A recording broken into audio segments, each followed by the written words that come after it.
आखिर कोमा में जाने के बाद इंसान को क्या महसूस होता है? क्या वो इंसान सपने में जी रहा होता है? सोचो, एक इंसान आपकी आंखों के सामने पड़ा है, सांस चल रही है, दिल धड़क रहा है, लेकिन वो ना बोल रहा है, ना वो हिल रहा है। क्या वो जिंदा है या नहीं? इसे कहते हैं कोमा। आखिर कोमा क्या होता है?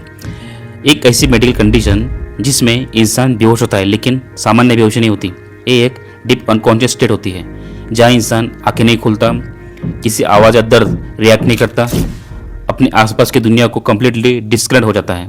जब ब्रेन को ज़्यादा डैमेज होता है, स्ट्रेस महसूस होता है, तो वो खुद को बचाने के लिए शटडाउन मोड में चला जाता है। यानी जैसे मोबाइल हिट होने पर बंद होता है, वैसे ही ब्रेन भी खुद को प्रोटेक्ट करने के लिए बॉडी को डीप अनकॉन्शियस स्टेट में डाल देता है, जिससे हम कोमा कहते हैं।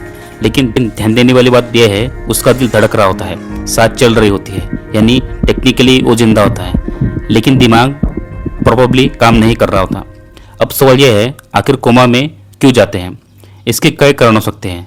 हेड इंजरी, एक्सीडेंट या चोट लगना, ब्रेन स्ट्रोक, ऑक्सीजन की कमी, heart attack, sugar imbalance, poison या ओवरडोज, या फिर कोई सीरियस इन्फेक्शन। इन सब सिचुएशन में ब्रेन को डैमेज होता है और बॉडी कोमा में चली जाती है। सबसे बड़ा सवाल यह है कि कोमा में इंसान कुछ महसूस कर सकता है? साइंस के अनुसार अधिकतर केस में इंसान कुछ महसूस नहीं करता, लेकिन कुछ रेयर केस में लोग बताते हैं कि उन्हें आवाज़ें सुनाई देती थी या सपने में जैसे अनुभव होते थे। यानी बॉडी सो रही होती है, लेकिन दिमाग कहीं कहीं थोड़ा एक्टिव हो सकता है। अब सबसे इम्पोर्टेंट सवाल, क्या कोमा से कोई वापस आ सकता है? आंसर है हाँ, लेकिन डिपेंड करता है कंडीशन पर।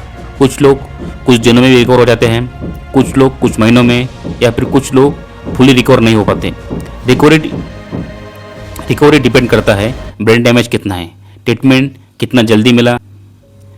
कुछ केस में इंसान वेजिटेटिव स्टेट में चला जाता है, जहाँ वो जिंदा होता है लेकिन फुली कॉन्शियस नहीं होता।